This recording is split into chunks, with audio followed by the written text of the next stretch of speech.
Hello and welcome back to another Awareness AI video, and this video is going to go over how to take your first steps in looking at your visibility within models of AI such as ChatGPT and Gemini, and how to analyze and really act on them. So what I tell all clients and people really asking about the first steps is that you need to just benchmark. You need to ask a few questions, you need to act as a customer or a user and gain visibility through a small number of questions and analyze the responses. So I'm going to use the example of an Italian restaurant in Leeds. So I'm going to imagine that I own an Italian restaurant and I want to take my first steps in understanding how ChatGPT in this instance is representing me and recommending me to their important steps of AI visibility. So I am in a unlogged in account here, which is very important because it has no memory saved about me. So it means that it's not going to be biased. And I'm going to ask a simple prompt or question of the best Italian restaurants to eat at in Leeds. So if I run that now, and now what this is going to show me basically is the recommendations. So this is going to show me the Italian restaurants that are being recommended.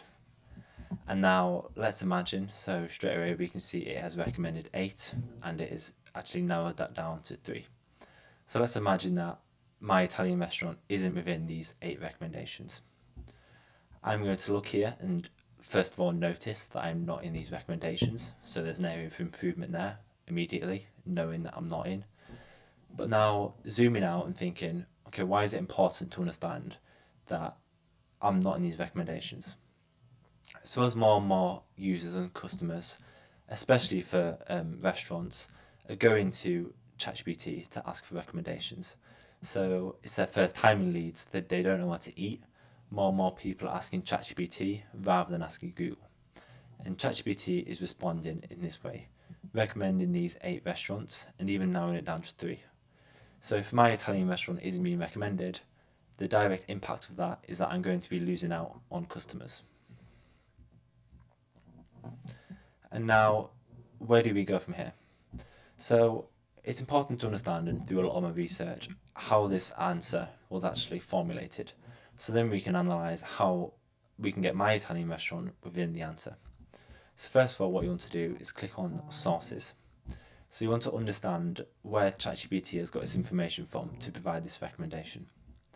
So we're going to see here that the number 1 source is TripAdvisor.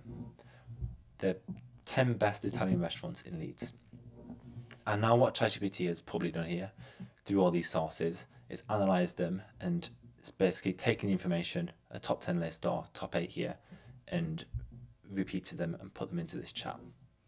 So if I had my Italian restaurant and I wasn't active on TripAdvisor, I would target TripAdvisor as a source and I would aim to create an account on there and ask my customers to leave me reviews. So we can see as well Square Meal, The Guardian and Reddit. Now what's important to understand with sources is that there's first-party sources and third-party sources.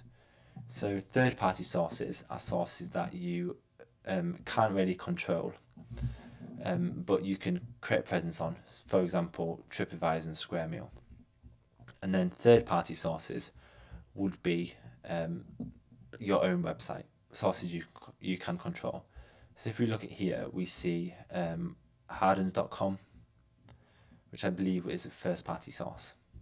But mainly what we're looking at is third-party sources, sources that are actually out of your control, but you can analyze. So that would be an example of a non-branded prompt. So being generic and asking a generic question, but also a recommendation prompt. So let's say my restaurant is Stuzy Leeds. The next step to take would be asking ChatGPT directly to represent you. So if I said, would you recommend eating at Stuzy Leeds? So for you, you would put, would you recommend the name of your business? And what this is going to show you is going to show you directly how ChatGPT is representing you right now, how it's describing you. And you're going to analyze this and see if there's any areas for improvement. So if you were Stuzy in Leeds, you would immediately see the positive signals saying I would recommend.